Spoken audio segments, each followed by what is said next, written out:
Francis, ayer y hoy,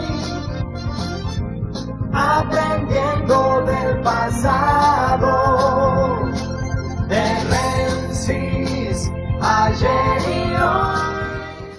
Cuando una sociedad está aturdida porque nadie le encuentra la solución a una pandemia, aparecen entonces las distintas inquietudes, desde los antivacunas hasta los desesperados por una vacuna, de la guerra ideológica hasta la guerra comercial, y todo eso se mezcla en un mar de confusiones de noticias y de informaciones que van y vienen en las redes sociales, en la prensa y demás, que tiene semi-aturdida a la población no argentina, sino mundial. Nuestro país, como tiene una población aproximada de 45 millones de personas, y sabe el gobierno que es imprescindible encontrar cierto control, se encuentra desde hace tiempo negociando todas las posibilidades de vacuna que puedan existir y además desarrollando en el propio país también lo que puede ser curación. Una cosa es la vacuna preventiva y otra cosa es la curación del COVID. Ayer muchos fueron sorprendidos por una información que nosotros hablábamos temprano cuando hicimos el comentario de la geopolítica, de las cosas que estaban en juego, cuando el gobierno nacional decide comprar 25 millones de vacunas que crean los rusos, conocida como Sputnik 5, y que está constituida esencialmente no con el desarrollo del antivirus, como hacen todas las demás vacunas, sino que esto se trata de algo que no tiene nada que ver con el COVID, pero que controla aparentemente el COVID. Y esto ocurre en un país como Estados Unidos o Rusia, donde los propios ingleses, donde se encuentran históricamente estudiando la guerra bacteriológica, es decir, están todo el tiempo inventando cosas, viendo cómo se controla determinada cosa, y en algún momento en Rusia descubrieron algo para determinada enfermedad que ahora la aplican en esto.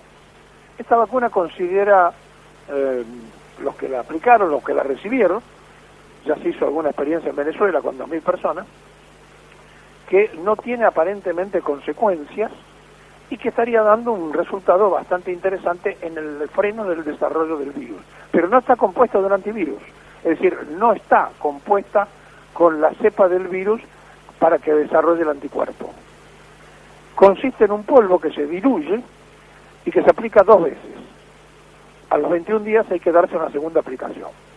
Quiere decir que 25 millones de vacunas servirían aproximadamente para que 12 millones y medio de argentinos, que son los que están en la línea, digamos, primero de la salud, de la seguridad, los adultos mayores, la gente con conflictos de salud y demás, los que serían en forma gratuita, recibirían esta vacuna, a los efectos de que en el último mes del año y en primer mes del año que viene pudiéramos estar aplicando esta vacuna en la Argentina.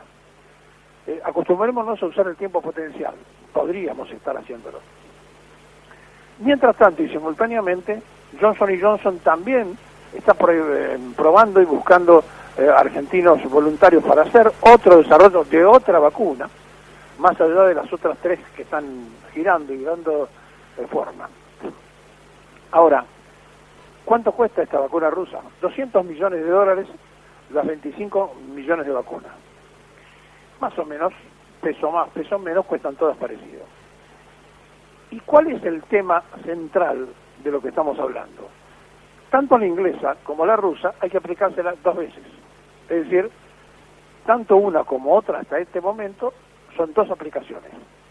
La rusa 21 días y la inglesa en 2 aplicaciones que no está establecido el periodo. De manera que tenemos que pensar o tenemos que imaginarnos que así como pasó con la vacuna de la polio y otras vacunas, se va a ir ensayando hasta que se le encuentre una solución a un virus que además ha mutado, es decir, en Europa ha cambiado, por lo tanto también hay que tener en cuenta que no sea cosa que se descubra una vacuna y cuando esa vacuna quiera ser preventiva para determinada cosa, el virus haya cambiado de tal manera que esa vacuna no lo evite. Habitualmente, los tiempos de maduración de una vacuna, el desarrollo y demás, pueden llevar de 2 años a 3 a 20 años. Todo esto que se está haciendo en el mundo es nuevo, es decir, en tiempos donde no hay maduración, donde no hay experiencias reales, el propio ser humano se transforma en el caballito de prueba, porque no se sabe, porque no hay tiempo para saber qué perjuicios o qué cosas puede traer. Tampoco se sabe concretamente esta enfermedad, si fue de laboratorio, si fue armada por los chinos, si se le escapó a los chinos, si se le implantaron a los chinos. Nadie sabe en realidad la verdad absoluta del tema. Y esto puede tener una implicancia no solamente de soberanía de los países que ejerzan el control de esta vacuna, soberanía de salud, que en este tiempo las guerras ya no son ideológicas, las guerras son comerciales. No hay ninguna diferencia entre el capitalismo ruso, el capitalismo chino y el capitalismo norteamericano. Los tres buscan un objetivo económico. No hay ninguna diferencia entre las posibilidades de desarrollo de los científicos de un país o de otro. ¿Saben cuál es la única cosa que uno puede tener cierta certeza? Que en Rusia el Estado es presente, es decir, más allá de que lo hagan en forma privada, el Estado está presente absolutamente en todo, y si no se decide por el Estado no se hace. En Estados Unidos el Estado es secundario, es decir, pueden hacer el ensayo y después ven. En Inglaterra pasa lo mismo. De forma tal que estamos también en la guerra de laboratorios. Ustedes van a leer en estos días denuncias sobre los que importan la vacuna, así como Sigman, el de la vacuna inglesa, era un ex militante del ERP, van a aparecer ahora que los que traen la vacuna rusa son de un laboratorio que les explotó una caldera una vez. Es decir, van a aparecer una serie de cosas secundarias, o si ustedes quieren, importante para aquel que le gusta estudiar la génesis de las situaciones, pero que pertenecen a la guerra de informaciones y a mucho dinero que está corriendo de los laboratorios para ver perjudicar a aquel y beneficiar al otro porque yo estoy en este negocio o en el otro. Calculen ustedes que hay 7.000 millones de habitantes en el mundo y la tienen que aplicar 2 veces la vacuna. Estamos hablando de un negocio de 14.000 millones de vacunas, el que lo haga, cualquiera. Da para 4, 5, 6, 7 vacunas, las que se quieran inventar, porque hay un tremendo mercado mundial. Ahora, ¿por qué Rusia quiere que Argentina sea uno de los países que tenga esa dosis? Podría haber decidido otro país.